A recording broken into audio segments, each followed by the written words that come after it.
Welcome. In front of me is an iPhone 17, and today I will show you how you can capture a screenshot on this device.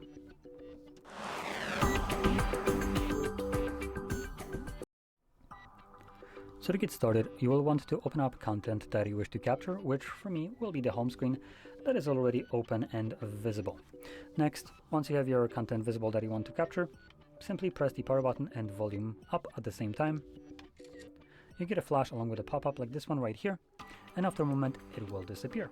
Now when it disappears, you can find your captured screenshot by going into your Photos application. You can just confirm it because it's protected for some reason. And in here, you want to either look under the library, which will be visible as the latest screenshot or as the latest kind of image right here. But you can also navigate to collections, and in collections you will find an album called screenshots, like this one right here, and you can see your screenshot at the very top, assuming it was just captured. If not, you can obviously scroll down through the list and find the screenshot down here, as in here you'll see nothing else but just screenshots. So there we go. Now, if you found this very helpful, don't forget to hit like, subscribe, and thanks for watching.